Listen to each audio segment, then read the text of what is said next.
In this lecture, I'm going to talk about quotient groups.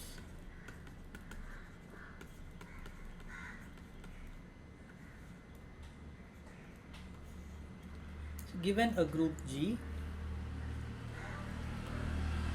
and a normal subgroup N,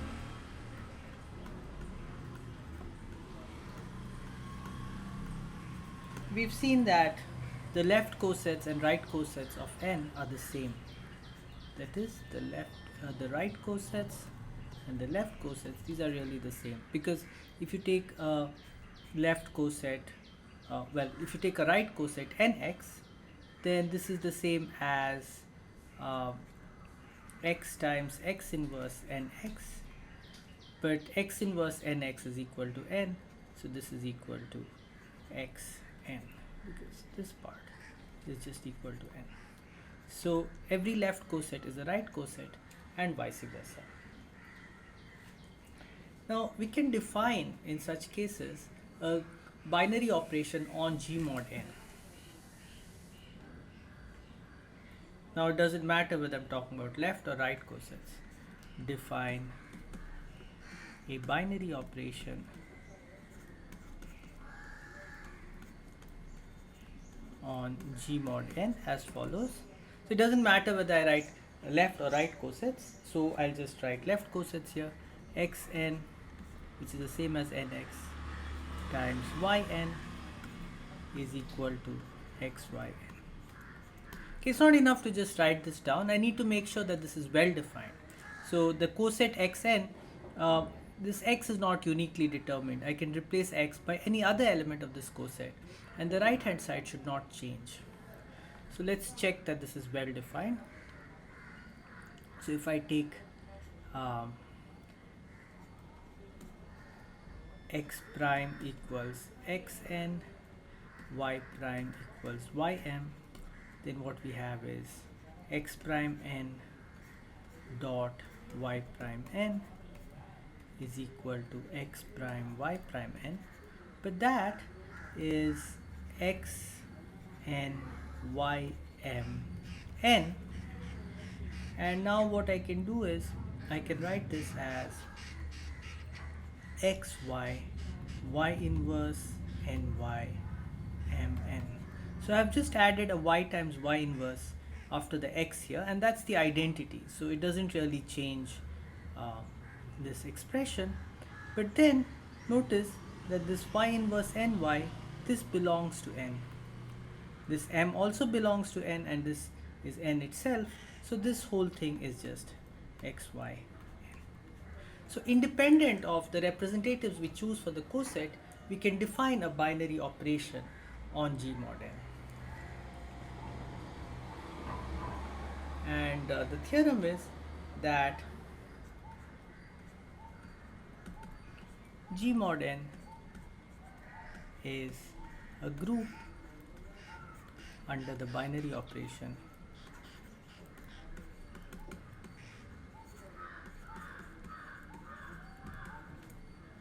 xn yn equals xyn. So we've already checked that this operation is well defined, and it's not difficult to show that it inherits all the axioms for a group from the group G itself. So associativity.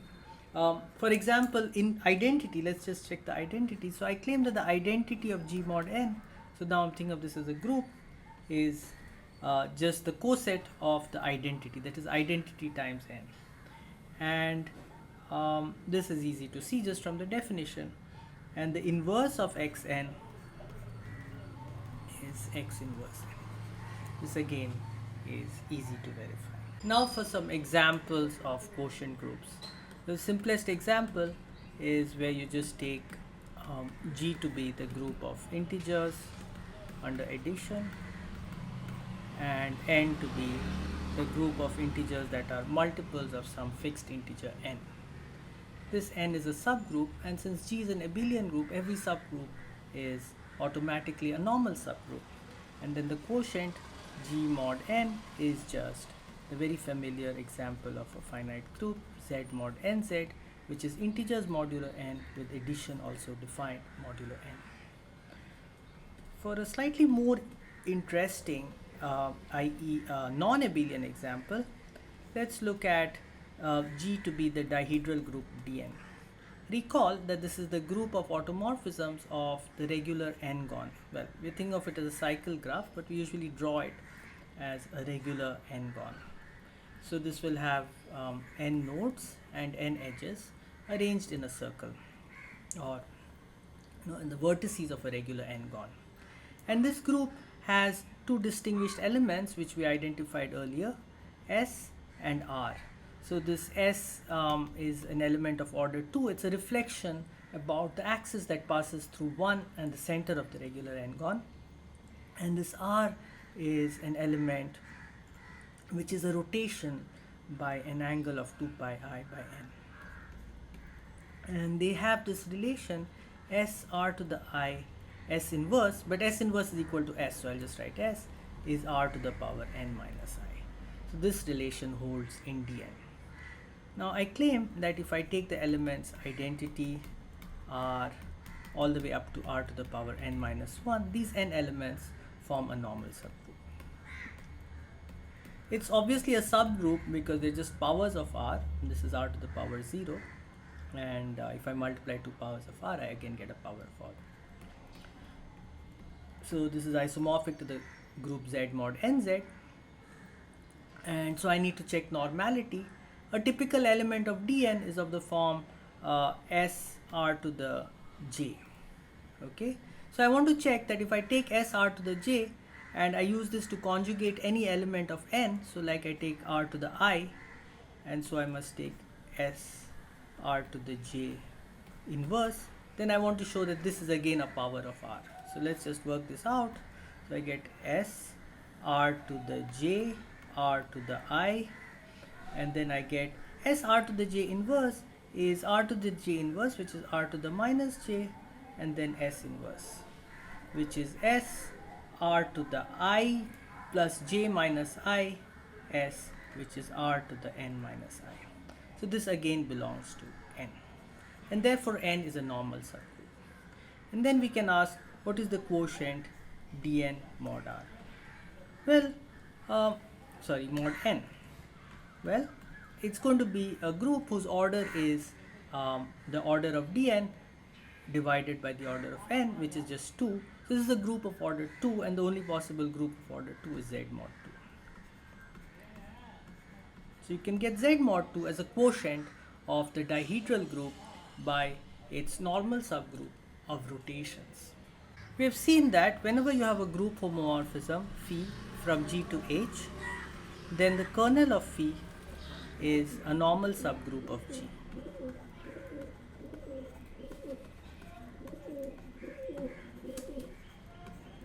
Now, with the definition of quotient groups, we are in a position to say that every normal subgroup arises as the kernel of some group homomorphism.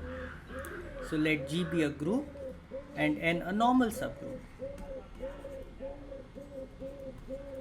Then consider the group homomorphism from G to G mod N, the quotient group defined by phi of x for every x in G to be just the coset xn. Then the kernel of this homomorphism is easily seen to be just n, and therefore we see that n actually arises as the kernel of a group homomorphism. Okay, I will be able to further clarify the relationship between quotients, group homomorphisms, and normal subgroups using what is known as the fundamental theorem of group homomorphisms. This is also sometimes called the first isomorphism theorem.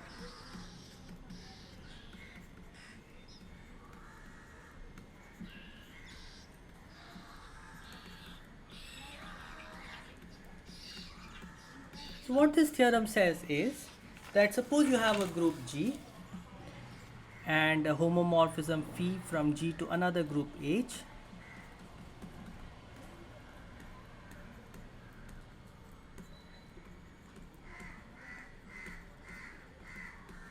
then G modulo, we know that kernel phi is a normal subgroup, so G modulo kernel phi makes sense as a group, is isomorphic to the image of phi. Recall that the image of phi is the set subgroup of H consisting of elements of H which are images of elements of G in G under phi. So this is just phi G, G belongs to G. Okay, so that's the image of phi. And the proof is not at all difficult. It rests on our earlier observation that if you take all those elements G in G such that phi G is phi G0 for some G0 in G, then this is the coset of G0, the kernel of phi. So we saw this when we were looking at homomorphisms and their kernels. And so now you define phi bar, we'll define an isomorphism here. So we already have a homomorphism from G to H. You define phi bar as follows: phi bar from G mod kernel phi to image phi as follows. You define phi bar of x times kernel phi to be equal to phi of x for all x in G. Now this is clearly well defined because we've seen that the elements that map to phi of x are going to be precisely the elements of in the coset of x under kernel phi. And it's also injective because if phi bar x kernel phi, if phi bar x kernel phi is equal to phi bar y kernel phi, then this means that phi x is equal to phi y, which means that x is in the y coset of kernel phi and y is in the x coset of kernel phi. They are the same coset of kernel phi. So this map is injective, and this map is clearly surjective because any element in the image of phi will be in the image of phi bar just by the definition of phi bar. And all we need to check is that this map is a group homomorphism, but that again is completely clear from the definition of the group structure on G mod kernel phi. So this is the isomorphism phi bar from G mod kernel phi to image of phi.